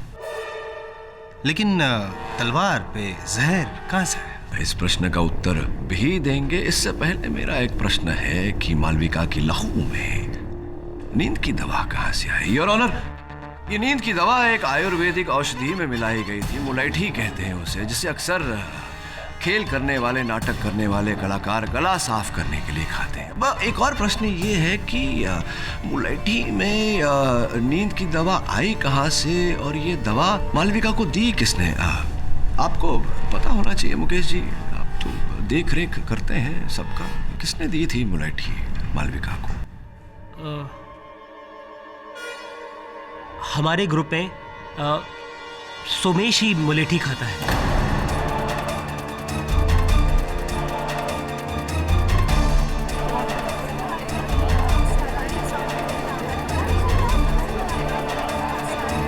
हाँ सर, ये बात सच है कि मैं ही मुलेठी इस्तेमाल करता हूँ और उस दिन मैंने ही मालविका जी को मुलेठी दी थी क्योंकि सर उनके गले में खराश सी महसूस हो रही थी, इसीलिए।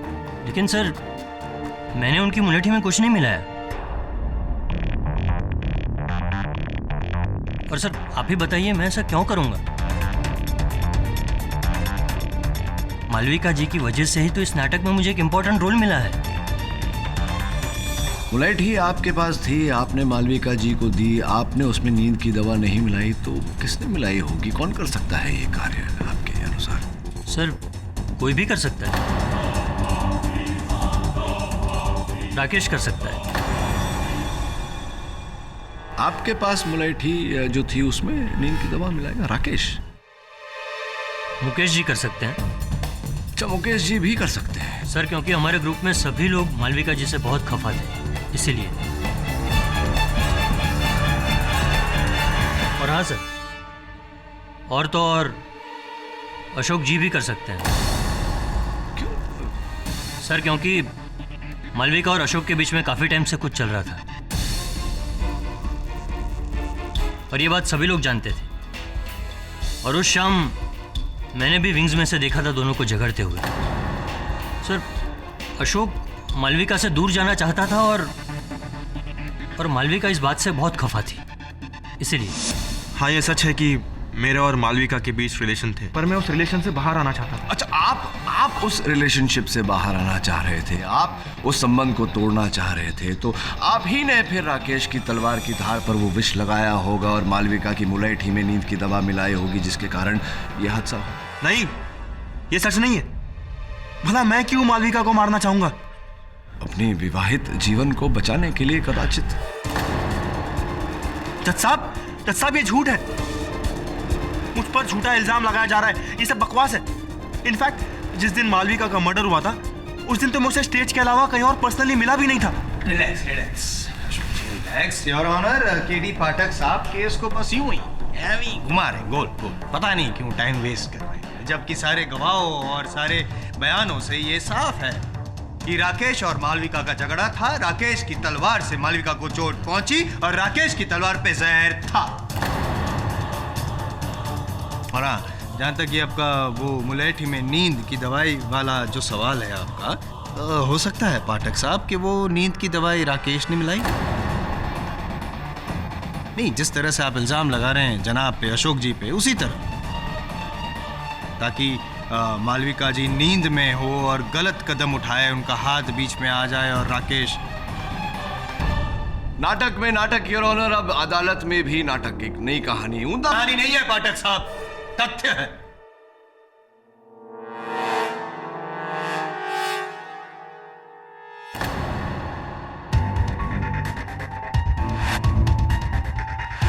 जायसवाल साहब, एक तथ्य जायसवाल साहब, मेरे सहयोगी भी खोज कर लाए हैं वहां ग्रीन रूम और ऑडिटोरियम की छानबीन करके, जो संभवतः आपके तथ्य को मिथ्य बनाते। देखते हैं क्या होता। ये अशोक जी, आपके कथन के अनुसार जिस दिन मालविका की मृत्यु हुई उस दिन स्टेज के अतिरिक्त बाहर कहीं और किसी और स्थान पर आपकी मालविका से भेंट नहीं हुई।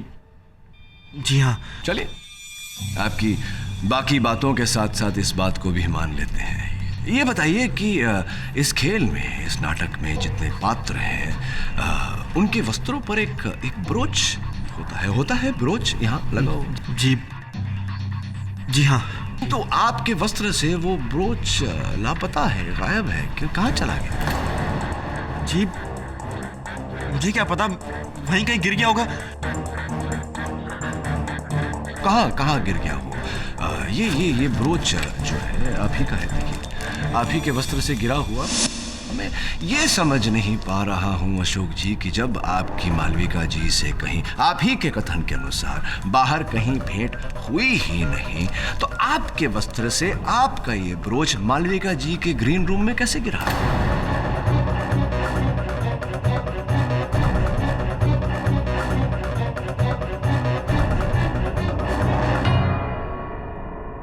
देखिए, मुझे कुछ नहीं पता कि ये वहां कैसे आया। इसके बारे में, छोटी सी नन्ही सी शीशी के बारे में तो अवश्य जानकारी होगी आपको। ये वही शीशी है जिसमें विष था, जो विष उस तलवार की धार पर लगाया गया।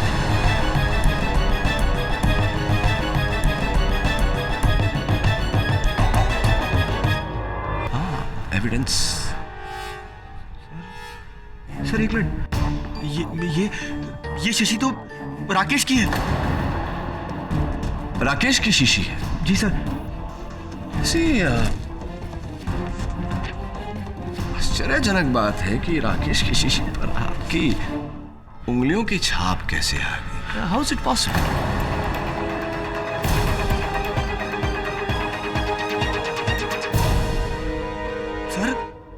सर ये साजिश है सर, ये मुझे फंसाना चाहता है सर। सर ये बोतल राकेश की होम्योपैथी की दवाई की बोतल है सर। उस दिन भी जब मैं ग्रीन रूम में गया था तो राकेश वहां पहले से बैठा हुआ था, और सर मुझे आते ही देख वो वहां से जाने लगा।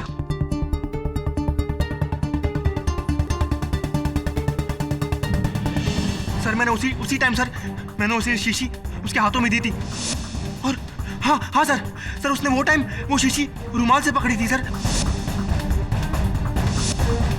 इसलिए मेरी उंगलियों के निशान आ गए होंगे सर। मुझे और कुछ नहीं पता सर, मेरा इसमें कोई लेना देना नहीं है सर। मैं सच कह रहा हूं। राकेश बोलना, बोलता क्यों नहीं? क्या ये सच है? बोलना, चुप क्यों है?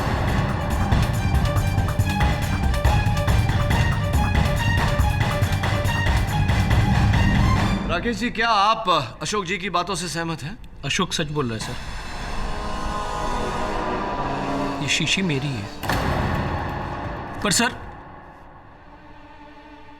ये भी बात सच है कि ये शीशी उस दिन वहां छूट गई थी, और सर अशोक ने उठाकर मुझे दी थी। उस दिन मेरे हाथ पर पेंट लगा हुआ था, इसलिए मैंने वो शीशी उस दिन रुमाल से पकड़ी थी। सर उसके बाद मैंने वो शीशी जाकर लाइट बूथ पे रख दी थी, लेकिन सर जब मैं दोबारा उसको ढूंढने गया ना सर, मुझे वो मिली नहीं। आप झूठ बोल रहे हैं, झूठ बोल रहे हैं। ऐसा बिल्कुल नहीं हुआ था, बल्कि हुआ यह था कि आपने पूरी साजिश रची अशोक को फंसाने की। अपनी शीशी पे अशोक के उंगलियों के निशान का फायदा उठाया, उसके ब्रोचर को मालविका के ग्रीन रूम में छोड़ा, और फिर उसके मुलेठी में नींद की दवा मिलाई और अपनी तलवार पर जहर। अब तो ये केस एकदम साफ हो गया है योर ऑनर।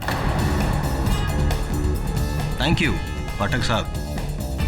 धन्यवाद इसलिए कह रहा हूं मैं कि ये जो राकेश की दवाई की जो शीशी है जिसमें जहर था उसे अदालत के सामने पेश करके आपने और साफ कर दिया है। ये कत्ल राकेश नहीं किया था बल्कि सोच समझ के साजिश रची थी उसने। इसीलिए योर ऑनर मैं अदालत से गुजारिश करूंगा कि आप अपना फैसला सुनाएं और मुल्जिम को कड़ी से कड़ी सजा दें।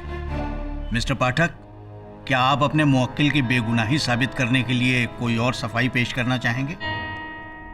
योर ऑनर, डिफेंस इस केस की छानबीन करना चाहती है और अगली तारीख की मांग रखती है। योर ऑनर, ये अदालत आपको अपने मुवक्किल की बेगुनाही साबित करने के लिए 4 दिन का समय देती है। तब तक के लिए ये अदालत मुलतवी की जाती है।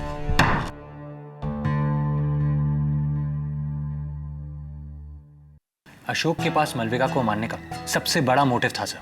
मालविका उसकी जिंदगी के लिए नासूर बन गई थी। मुझे तो अभी पूरा यकीन है मालविका की हत्या में किसी और का नहीं, अशोक का ही हाथ है। तो चलते हैं।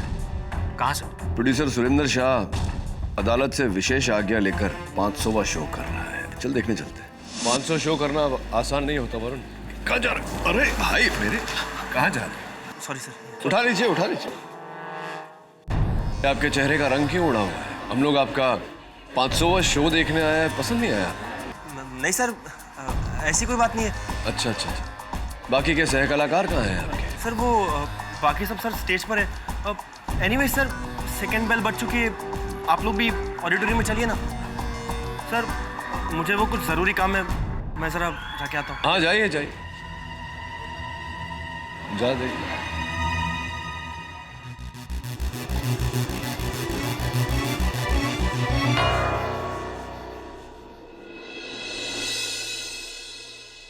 तुम्हारा आखिरी समय आ गया है scissor.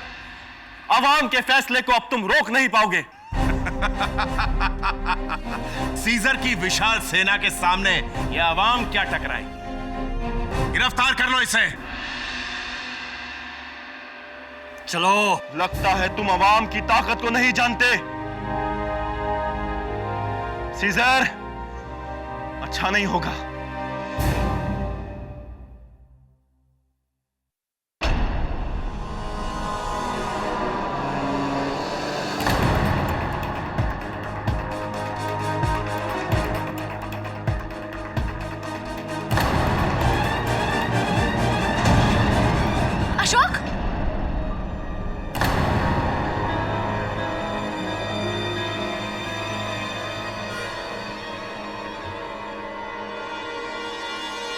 He's dead. What?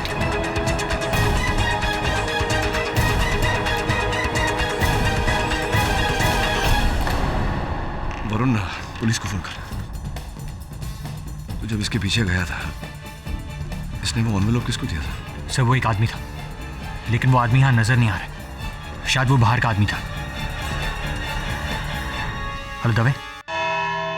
Your honour, एक बार फिर चलते हुए प्ले में कत्ल होने से ये साफ होता है कि राकेश ने सबसे पहले मालविका का खून किया और फिर अशोक को फंसाने की कोशिश की। लेकिन जब उसका ये वार खाली गया तो उसने अपने साथी की मदद से अशोक को भी मार डाला। जायसवाल साहब, इस साथी का नाम अदालत को बताने का कष्ट करेंगे। जी, आपकी गुजारिश सर आंखों पर सर। और साथी एक नहीं, 2। पहला तो वो जहर जो लिप लाइनर पे लगा था, और योर ऑनर पोस्टमार्टम रिपोर्ट के अनुसार अशोक की मौत भी उस लिप लाइनर पे लगे हुए जहर की वजह से ही हुई है। और पाठक साहब, कातिल को बहुत अच्छी तरह से पता था कि अशोक को अपनी जीभ से होठों को गीला करने की आदत थी, यूं, और उसने इसी बात का फायदा उठाया। और योर ऑनर, अशोक ने अपनी आदत के अनुसार चालू प्ले के दौरान भी अपनी जीभ से होठों को गीला किया ताकि नीचे का जो लिप लाइनर था जिसमें जहर लगा था उसकी जीभ पे लगा और अशोक मर गया। अब दूसरा साथी, राकेश का मददगार, उसका पुराना परम मित्र, your honour, makeup man Yogesh.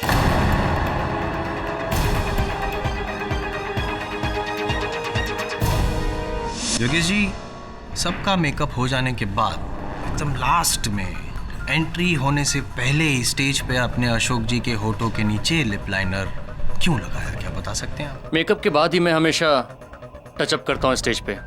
जब सब लोग स्टेज पर आ गए तो अशोक भी स्टेज पर आया। मैंने स्टेज पर ही अशोक का टचअप किया। इसी लिप लाइनर से?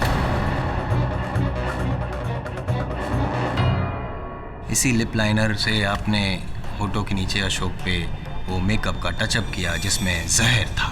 Yes yes your honour. और इस लिप लाइनर में वही जहर है जो राकेश की तलवार पे पाया गया था जिससे मालविका की मौत हुई।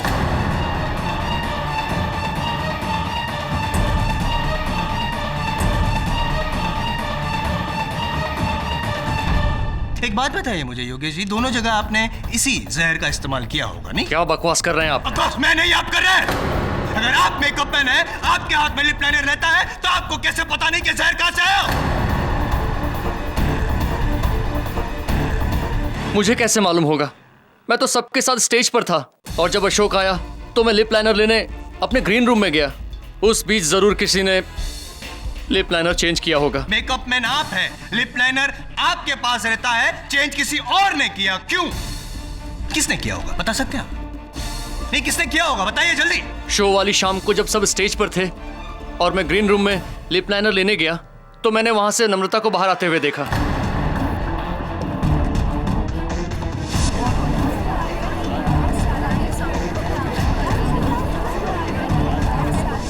नम्रता जी, सर्वप्रथम तो बहुत बहुत बधाई हुआ।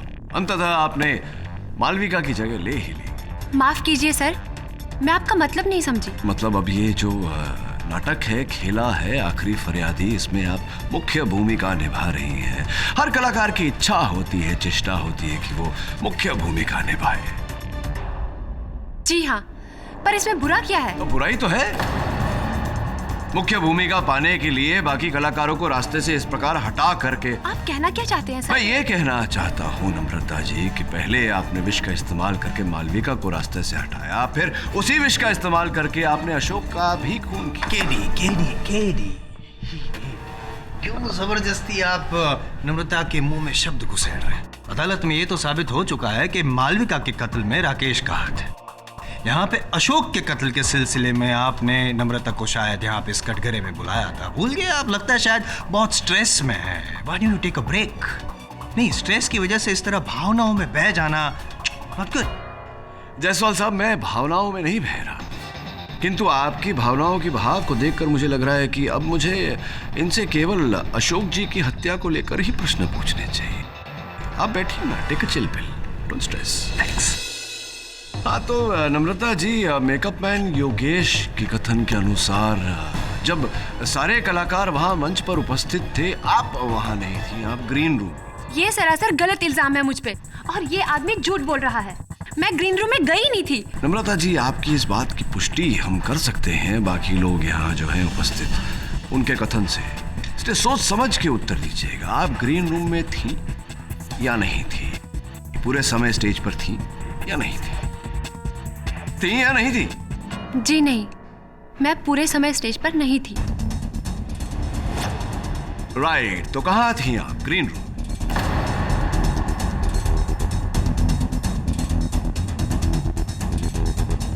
मैं हमारे प्रोड्यूसर सुरिंदर जी के साथ थी।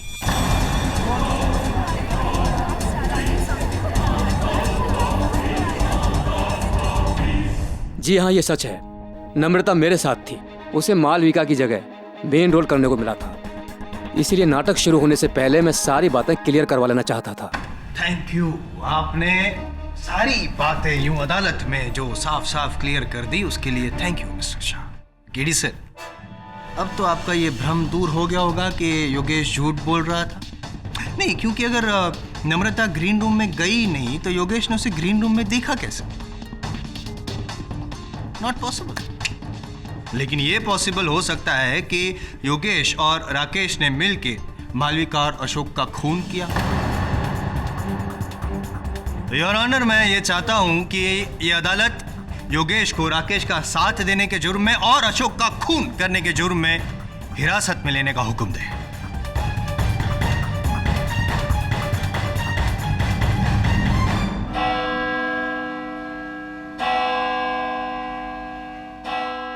ये अदालत अगली सुनवाई तक मुलतवी की जाती है।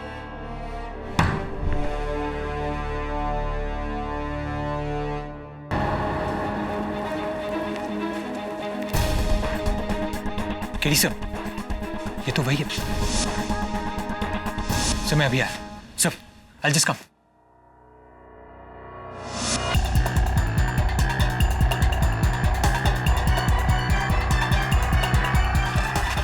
तू वही है ना जिसे उसने अशोक ने पेपर दिया था? सच बोल वरना। साहब अब मैं तो छोटा सा ड्राइवर हूँ साहब। साहब वो पेपर मेरे साहिब के लिए था। अशोक साहब मेरे साहिब को ब्लैकमेल कर रहा था। मैंने वो पेपर पढ़ लिया था। उसमें लिखा था कि मुझे आज रात तक 50 लाख रुपए नहीं मिला तो सच सबके सामने आ जाएगा।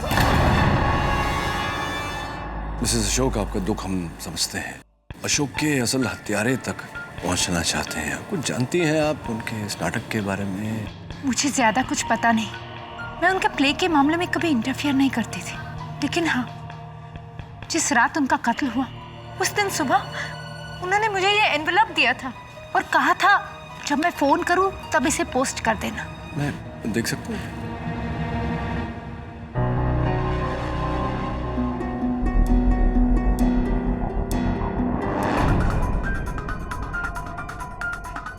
मैंने आपकी और नम्रता की सारी बातें जो सुनी थी उसे रिकॉर्ड भी कर लिया है। अगर ये आपके पास पहुंच गई तो समझ लीजिए मुझे मेरे पैसे मिल गए और आपको आपका जीवन दान। अशोक, नम्रता का नंबर है तेरे पास? हाँ सर, उसके घर का नंबर है। जल्दी कर। हेलो, क्या मैं नम्रता से बात कर सकता हूँ? क्या आप उसका मोबाइल नंबर देंगे? Alright, thank you. KD sir, Namrata mobile phone घर पे छोड़ के गई है और वो ऑडिटोरियम गई है।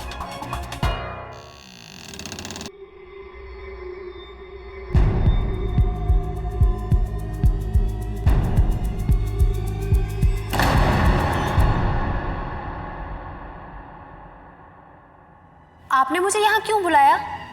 और ये लाइट क्यों इतनी? मैंने कहा था ना, मेरा साथ दोगी तो मैं तुम्हें मालविका की जगह पहुंचा दूंगा। हाँ, मैं तुम्हें मालविका की जगह पहुंचा रहा हूं। मतलब?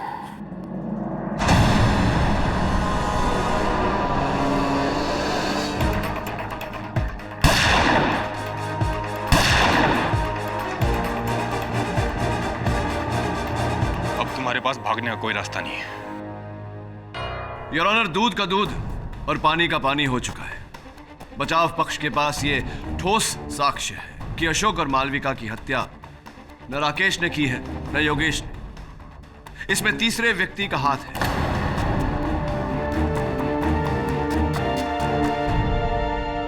योर ऑनर, अगर केडी साहब ये कहना चाहते हैं कि उन्होंने केस सॉल्व कर ही लिया है तो फिर पहेलियां क्यों बुझा रहे हैं आप सर? क्यों अदालत का और मेरा समय बर्बाद कर रहे हैं आप? साफ साफ बता दीजिए कि किसकी ओर इशारा है आपका। मैं बताऊंगा, नहीं केवल बताऊंगा नहीं, मिला भी दूंगा। इंस्पेक्टर दवे, आइए।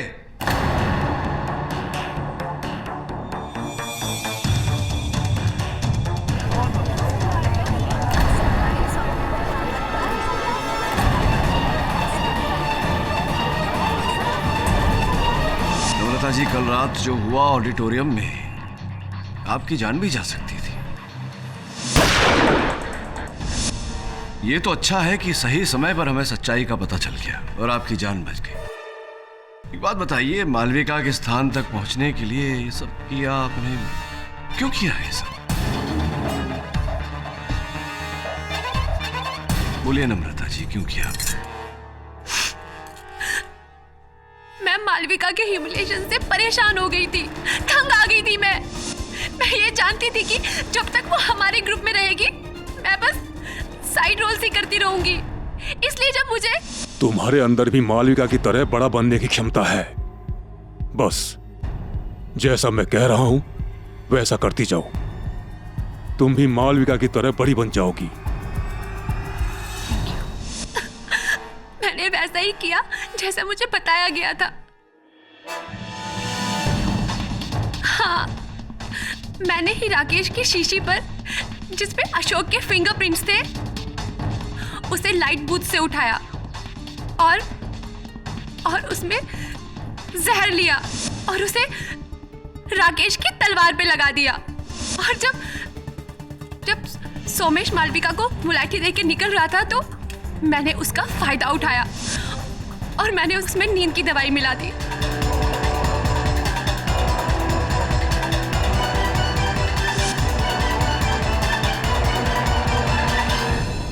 और इसी नींद की दवा के कारण योर ऑनर मंच पर मालविका के कदम लड़खड़ाए और राकेश के हाथों में जहर से सने हुए तलवार से उसके हाथों में खरोंच आ गई, जिससे उसकी मृत्यु हुई। एक बात नहीं समझा मैं, नम्रता जी, अशोक को मारने की क्या आवश्यकता थी? देखिए, मैंने वही किया जो मुझसे कहा गया, इसलिए मैंने वो शीशी ली जिसपे अशोक के फिंगरप्रिंट्स थे। अशोक का पाउच मैंने मालविका के रूम में छोड़ दिया। और फिर योर ऑनर अशोक के ग्रीन रूम में जाकर उसके लिप लाइनर की जगह पर इन्होंने वो लिप लाइनर रखा जिसमें जहर मिला।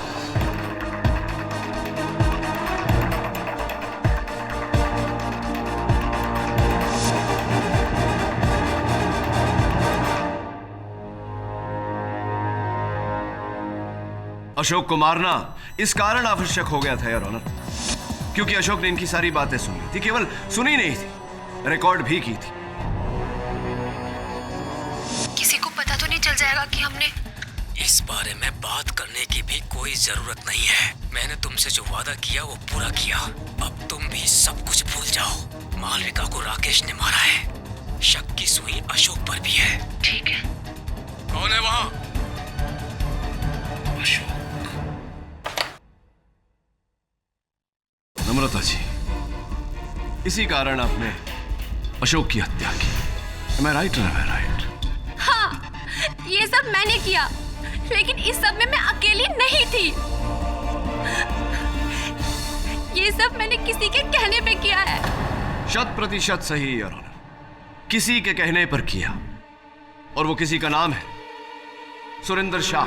सुरेंद्र शाह।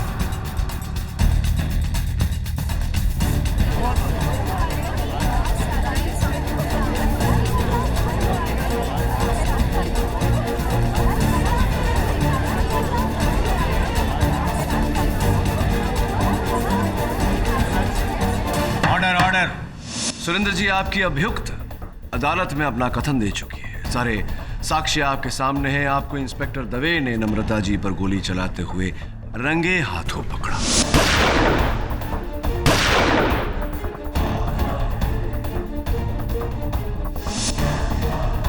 अब बिना किसी लगलगाव के साफ साफ बता दीजिए कि क्यों? क्योंकि मैं मालविका से प्यार करता था।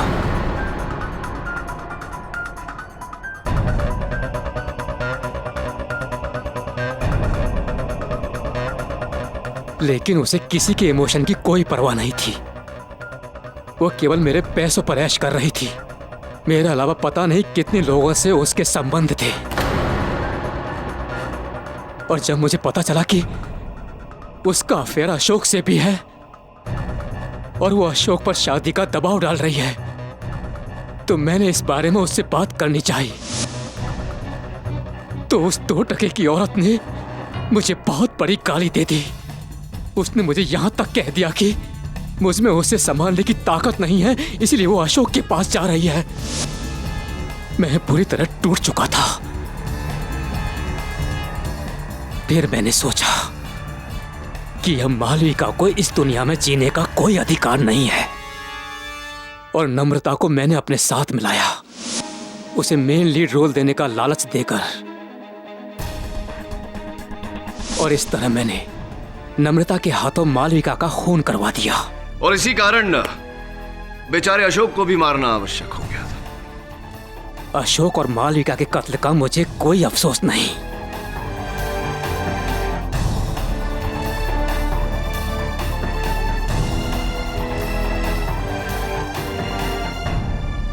The defense rests, Your Honor.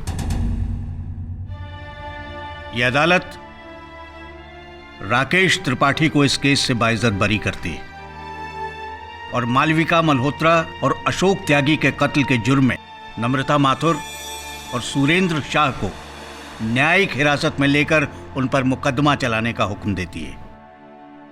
The case is closed.